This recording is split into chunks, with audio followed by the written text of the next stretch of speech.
অমাবস্যার সময় গ্রামের আঁকাবাঁকা মাটির রাস্তা, দুই পাশে ঘন জঙ্গল আর বাঁশঝাড়ের মধ্য দিয়ে একটা গরুর গাড়ি শব্দ করে ধীর গতিতে এগিয়ে চলেছে।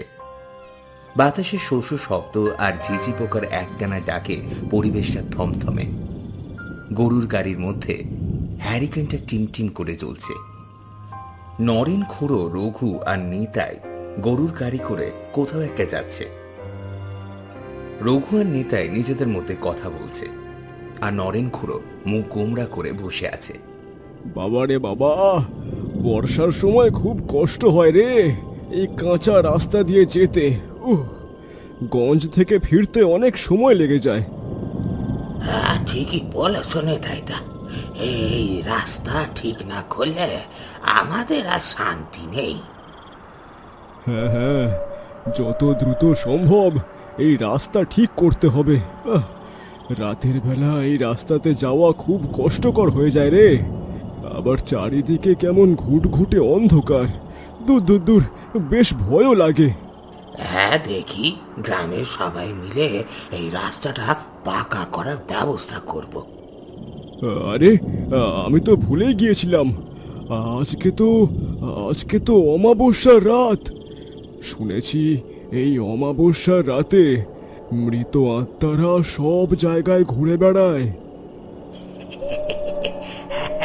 দূর, ও সব আদিমকালের গল্প শোনাইও না তো নেতাইদা। মরা মানুষ আবার ফিরে আসে নাকি? সব আন্দাজে গপ্প। আরে আসে আসে, আমি শুনেছি। আরে ও খুড়ো, তোমার হলো কি বলো তো? অমন মুখ গোমরা করে বসে আছো যে? নরেন খুড়ো কোনো জবাব দেয় না, অন্যমনস্ক হয়ে চুপচাপ কিছু একটা চিন্তা করছে। এসব আমি বিশ্বাস করি না। যতদিন নিজের চোখে দেখতে পারবো না ততদিন বিশ্বাস আমি করব না, তাই না খুড়ো? তুমি কিছু বলছো না কেন? হ্যাঁ খুড়ো?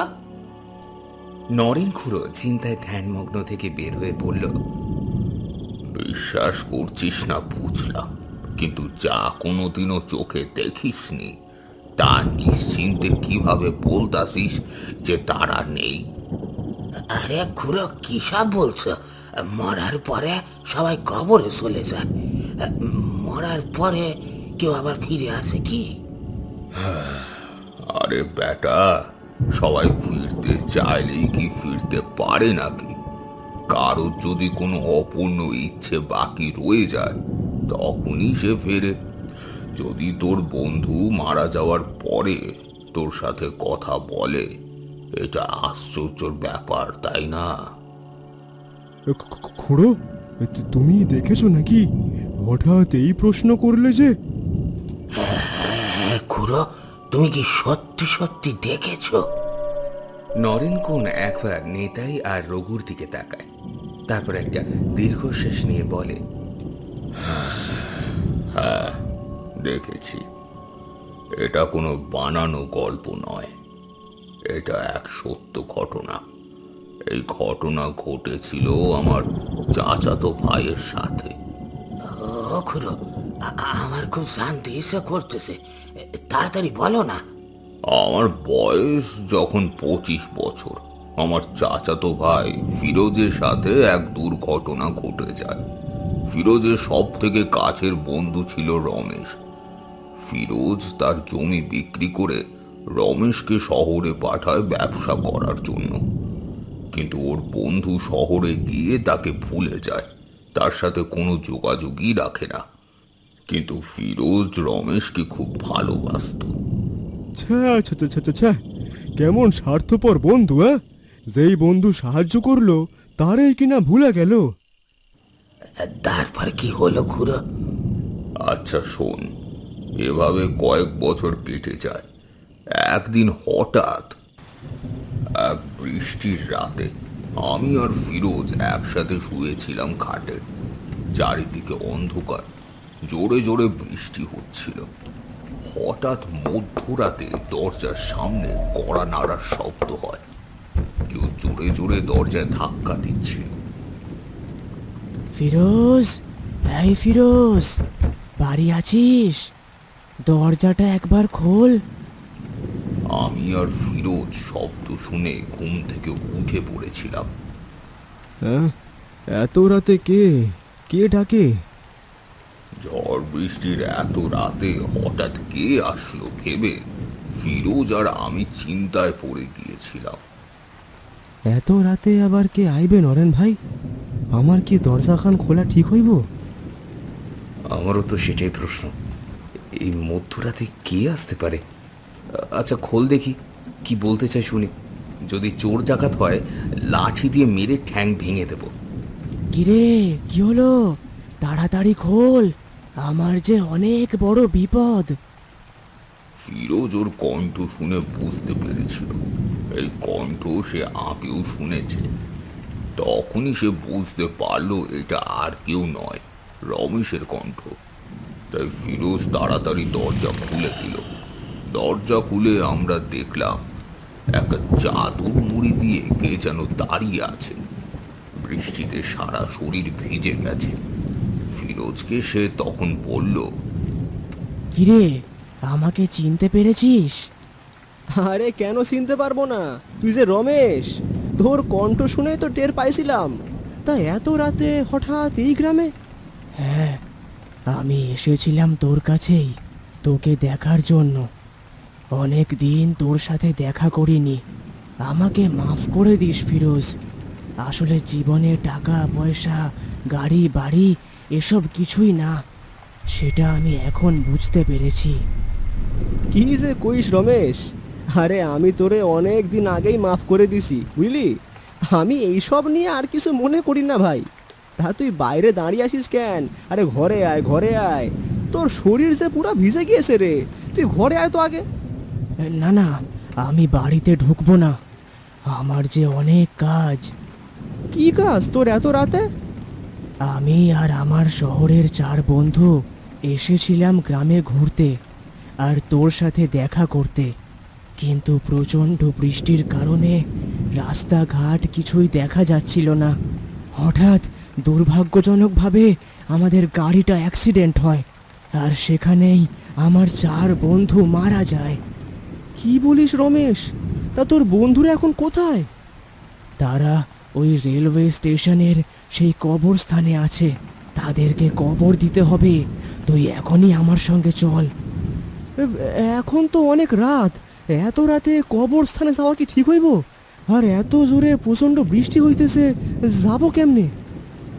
ফিরোজ, ওদেরকে তাড়াতাড়ি কবর দিতে হবে, না হলে শরীরগুলো পুরো পচে যাবে বৃষ্টিতে। তুই আমাকে একটু সাহায্য কর ভাই, এই গ্রামে তুই ছাড়া আমার আর কেউ নেই। আচ্ছা রমেশ, চল তাইলে। নরেন ভাই, আমার এক বন্ধু আইছে, তারা খুব সমস্যা আছে বুঝলে। আমারে গিয়া ওদের সাহায্য করতে হইব, তাই আমি যাচ্ছি একটু ওই কবরস্থানের দিকে, কেমন? এত রাতে কবরস্থানে যাস না ফিরোজ, শুনেছি এই কবরস্থান ভালো না। তাও আবার এই মধ্যরাতে কবরস্থানের দিকে যাচ্ছিস? আরে নরেন ভাই, আমার কিছু হইব না, তুমি চিন্তা করো না, আমার সঙ্গে রমেশ আছে তো। আচ্ছা ঠিক আছে, যা, বাইরে অনেক অন্ধকার, বৃষ্টিও হচ্ছে, তাই এই ছাতা আর হ্যারিকেনটা নিয়ে যা। আচ্ছা দাও।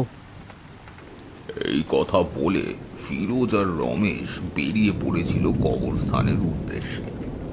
ফিরোজ আর রমেশ একসাথে চলেছিল। ফিরোজ এক হাতে ছাতা আর এক হাতে হ্যারিকেন নিয়ে হাঁটছিল। তখন ফিরোজ রমেশকে বলল, এই রমেশ, আরে তুই ছাতার ভিতরে আয়। আরে বৃষ্টির মধ্যে তো পুরো ভিজে গেছিস রে, আরো ভিজে যাবি। ফিরোজের এই কথা শুনে রমেশ কোনো উত্তরই দিল না, হনহনিয়ে হেঁটে যাচ্ছে।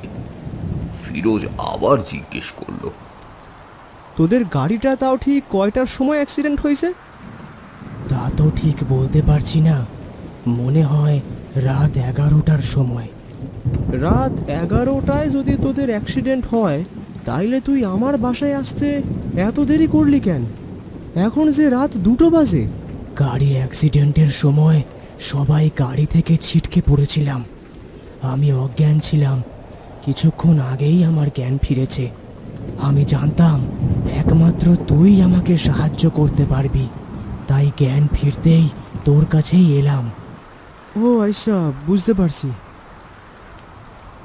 বেশ অনেক দূর হাঁটার পর একটা জঙ্গল চোখে পড়ল। ফিরোজ রমেশকে বলল, এই জঙ্গল দিয়ে যাচ্ছিস কেন? কবরস্থান কি এইদিকে পড়ে? ওই জায়গায় তো কোনো মানুষই যায় না। রমেশ আবারও কিছু না বলে হাঁটতে লাগলো। ফিরোজ কিছু বুঝে উঠতে পারল না, তার পিছু পিছু হেঁটে চলল। এক সময় হাঁটতে হাঁটতে তারা সেই কবরস্থানে পৌঁছে যায়। কবরস্থানের ভিতরে ঢুকে দেখতে পেয়েছিল সত্যি সত্যি 4 জন ব্যক্তি ওখানে মরে পড়ে আছে। প্রচণ্ড বৃষ্টির কারণে মৃতদেহগুলো সাদা ফ্যাকাশে হয়ে গেছে। দেখে মনে হচ্ছে বেশ কিছুদিন হলো মরে গেছে। এই তোর বন্ধুরা, এনাদেরকেই কবর দিতে হবে? হ্যাঁ ফিরোজ, এদেরকে কবর দিয়ে দে। তুই ছাড়া আর কে বা দেবে? রমেশের কথাগুলো কেমন অদ্ভুত মনে হচ্ছিল ফিরোজের। ও কি বলতে চাইছে ফিরোজ কিছুই বুঝতে পারছিল না। ফিরোজ আর ওই সবে খেয়াল না করে 4 জনকে কবর দেওয়ার ব্যবস্থা করতে লাগলো। হঠাৎ দেখে 4 জনের পাশে একটি কবর খোঁড়া। বৃষ্টির কারণে সেখানে পানি ঢুকে গেছে। ঠিক সেই সময় দেখে রমেশ ওই খোঁড়া কবরের সামনে দাঁড়িয়ে আছে। রমেশ, আরে ওইদিকে দাঁড়িয়ে কি দেখছিস? ফিরোজের কথায় রমেশ কোনো জবাবই দিল না। ফিরোজ তখন কৌতূহলবশত এগিয়ে গেল। ওই খোঁড়া কবরের সামনে যেতেই যা দেখলো, এটা দেখার জন্য সে মোটেও প্রস্তুত ছিল না। সে দেখল কবরে শুয়ে থাকা ব্যক্তি আর কেউ নয়, তার বন্ধু রমেশ।